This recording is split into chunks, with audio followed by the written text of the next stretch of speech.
Oh well. Okay, I'd like to talk about salvias today. Here comes the expert. Thank you. But before I begin, I want to have a big round of applause for JR because she has graciously agreed again to print out my handouts, and I really appreciate it. So thank you, JR. Okay, if you do not have salvias in your garden, you need to get some, believe me. And this is the perfect time because a lot of the nurseries are wanting to get rid of their stock, and there are a lot of salvias available in the nurseries, and sometimes at discounted prices. And the thing about salvias that's so wonderful is they start blooming early in the summer and they bloom all the way until the frost. And this time of year in the garden, you know, we're starting to wind down, and there's not as many colorful things to look at, but salvias are fabulous. And they come in just about any color you can imagine. They come in white and pink and yellow and purple and blue and red, and you must get some. And the best thing about it is, the ones in my garden right now, I've got hummingbirds all over them because they really like the tubular flowers. And of course the bees and the other insects go for them as well. So if you don't have a salvia, I'll give you some pointers. Okay, it's considered a healing plant, and it comes from the Latin I heal or I save. So you can get an idea of how it was used in early times. And it's a huge genus. There are so many to choose from. They also grow in different heights. My Salvia amistad is over my head right now.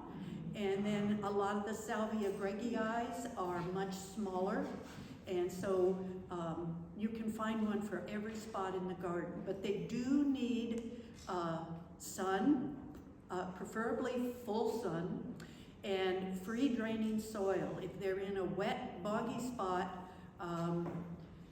they'll do all right, but you may lose them over the winter. So site your salvia and also put it someplace where you can see the gorgeous flowers. I brought some to pass around so you can see all the different varieties. Now in the fall, when we have our first frost, sometimes, well, they usually will turn black and die down to the ground, most of them. Not so much the Salvia gregii, which are the short shrubby ones. But don't despair, they'll probably come back in the spring.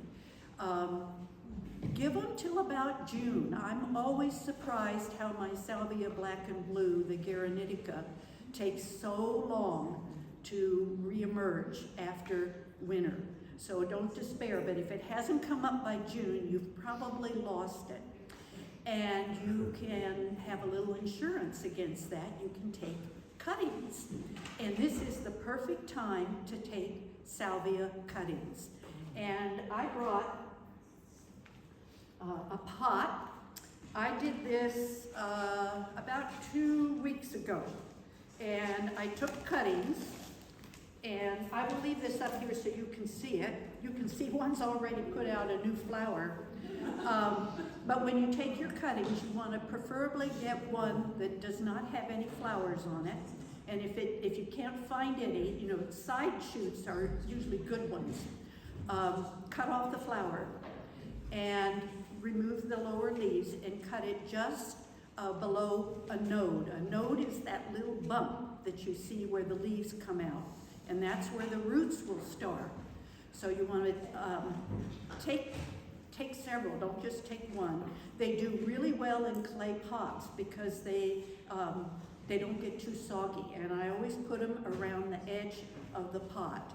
Make sure your soil has lots of grit in it, or perlite, and it's very free draining. You know, you don't want to just use straight potting soil. That's way too heavy, because all the cuttings need right now is water and air and some light. They do not need any nutrition, so you don't have to put compost or expensive potting soil in there. Just keep it real light and free draining.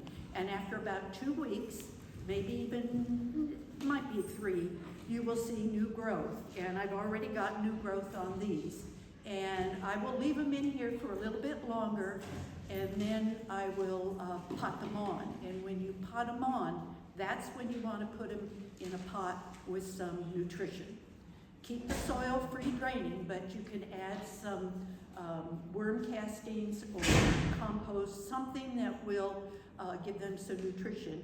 And then put them in a sheltered place for the winter. If you have a greenhouse, that's great. If you don't, put them you know, next to the house or someplace where they're not going to get too cold. And then come the spring, you can plant them out and you'll have new salvias, and especially in case your ones that you planted don't come back. I think we're going to have a mild winter. I don't know. I haven't really. They said mild. Yeah, so we probably will be okay, but I always take cuttings to be on the safe side. I'll pass these around, but I wanted to show you some of the variety of colors. This is Salvia granitica. It's also called black and blue. You can always tell a salvia because they have square stems. And they're very aromatic. And now I haven't tried this, but the literature says if you plant them next to your roses, they will help prevent powdery mildew and black spot. So, you know, and the nice thing about it is they come on just about the time roses are finished. So it makes a nice companion planting. This is Amistad, and this is the new hot salvia that everybody wants. And mine is literally over my head now. It's a very tall one, very, very floriferous. You will get, I mean, mine's just, excuse me, covered with flowers. And of course, the hummingbirds and the bees are all over it too. And you can find these in the nursery. Which one was that? That's Amistad. Do you have to stake it? Pardon? Do you have to stake that? No, no, they do not need to be staked. This is a new one that I picked up at Little Bird. You've probably all heard of Hot Lips, which is the red and white one. Well, this is a new one that's come out, and it's called Amethyst Lips, and it's purple and white, and it's a shorter one, it's a smaller one, and it's just lovely. What was the name again? Amethyst Lips. It's a sport off of Hot Lips. And then these I've had in my garden for so long I don't know the cultivars anymore, but I wanted you to see some of the different varieties and colors that are available. And if you deadhead your salvias during the summer, they will continue to bloom for you. So it's just a win-win. I mean, my gosh, you gotta plant some. I'm making a mess here. Okay, any questions on that? Yes. Do you cut them down? In the winter, I do not cut them back, because if you cut them back, you're more likely to lose them. Now, like my Amistad, which is up here, I will probably cut it back by half. But I like to leave that foliage and those, you know, if there's going to be any dieback, it'll be on those stems rather than on your the root base. So I definitely, the shorter ones, I don't cut back at all.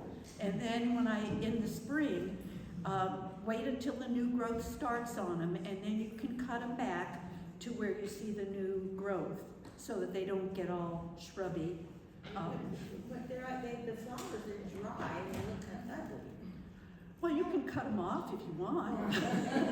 I mean, that's your choice. I cut my plant back about by half on the big tall ones, like black and blue and Amistad. And so I'm cutting the flowers off when I do that.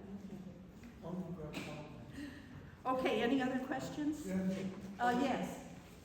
When we did a propagation workshop before, when he was putting his cuttings in perlite, he said not to water them for several days. And do you not water, or do you use root tone, and does that make a difference?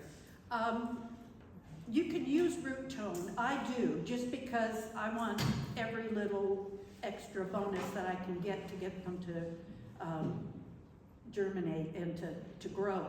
I also make sure, for example, you can use straight perlite, and if I do, I make sure it's wet before I put my cuttings in.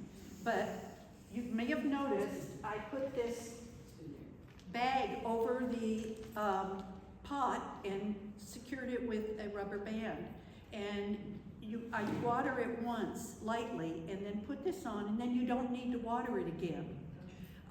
Because it wants a moist environment, but it doesn't want to be soggy and wet. So if you're dumping too much water on it, they're going to rot. Any other questions? Yeah. Yes, are the salvia popular with deer? No. Yay! No, they are not. If you, when I pass these around, if you'll smell them, they're very aromatic, and the deer do not like the smell at all. So plant them in your garden, and the deer won't eat them. Yes. Oh yeah, yeah, yeah. Oh. Which salvia is it that it's good to plant near roses? Oh, any of them. Oh, any of them? Yeah, at least this is what the literature said. I've not done that because but it says, it claims that it will help prevent powdery mildew and black spot. So it can't hurt. Yeah. When do you do your cuttings? Now, Oh, just now? Okay. yeah, you can actually do it anytime in the summer, but since we're already into fall, and for example, I took these 2 weeks ago, but the kind of weather we've been having now, you can still take your cuttings and they should strike for you. I just wanted to mention, I've always had tremendous luck. I buy a little pineapple sage, Oh yeah. and it gets from this big to about 4 feet tall.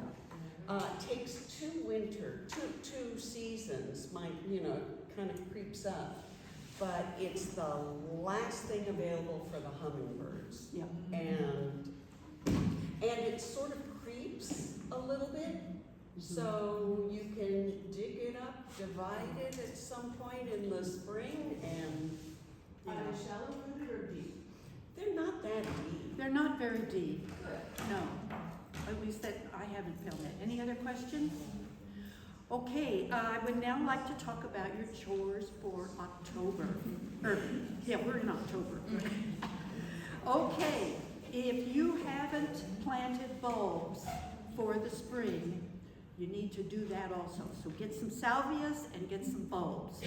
And the nurseries and the hardware store, everybody's got them available. So it might seem a little bit of a chore right now, but boy, come spring, when you first get that first ones that come up and you think, oh, I forgot I planted those. Oh, they're so beautiful. And try to pick I try to plant one every year that I'm not familiar with. And there's a lot of bulbs out there. So you can do some research and get some that you're not familiar with, and the good favorites, the daffodils, and of course the tulips the deer will eat. They won't eat the daffodils, but you can put the tulips in a pot if you want and put them close to your front door where you can see them, and hopefully the deer won't eat them. Save seeds. If you are not collecting seeds now, you should be. There are so many seeds out there that you can grow on yourself and have them for the plant sale. And it's also a huge money saver because, you know, if you collect seeds from echinacea or just about anything, marigolds, Calendula. yeah, calendulas, they all strike very easily. And you can, what I often will do during the summer is put a little red ribbon around a particular flower that I really like. And you know, it's got extra special color in it, and so I collect the seeds from that one. So once it's died back, you don't know which one it was, but if you've got a string on it, you can remember. Okay, if you've got annuals in your bed, you probably want to start taking them out. Things are, you know, finishing up here, as much as we hate to admit it. This is also an excellent time to plant trees and shrubs. And once again, the nurseries often have them on sale, and the soil is warm. So when you put these trees and shrubs in, the roots are going to be really happy and they'll get a good start. Make sure you water them well, especially if it's been so dry. I water mine at least once a week if I put a new one in, until we start getting some steady rain. And then the last thing, you should be collecting your fallen leaves for leaf mulch. Don't burn them. They need to be put in. It's so easy to make leaf mulch. You basically just put them in a pile someplace out of sight and forget about them.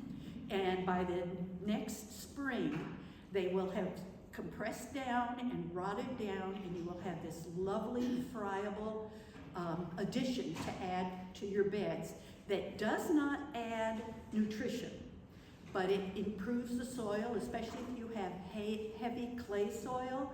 Is really good for it. And even if the leaves are not totally decomposed, you can go ahead and add it to your beds.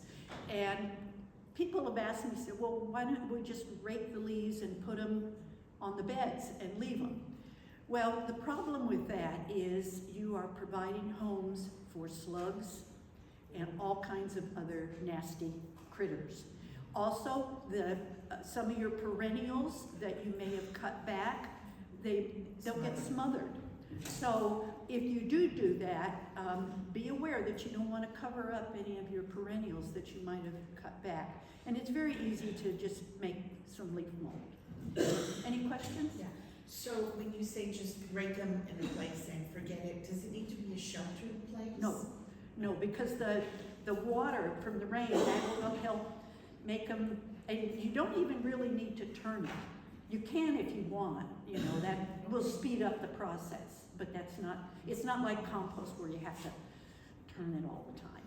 Any other questions? Does it matter if it's a leaf, what kind of leaf? Yeah, what kind of tree? Like black walnut tree? Black walnut tree? No, I wouldn't do black walnut, but yeah, I just said it doesn't matter, but Or yeah. madrona? I haven't had a whole lot with madrona breaking down. They're pretty resilient leaves. Yeah. Any other questions? No magnolias. Okay, I'm gonna pass these, well, maybe I'll just set them in the jar here. You can come and take a look at them if you'd like.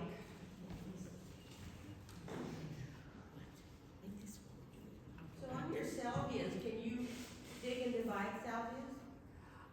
You know, that's a really good question, and I don't have a definitive answer for you because I've never done it, and I don't know for sure. I always take cuttings.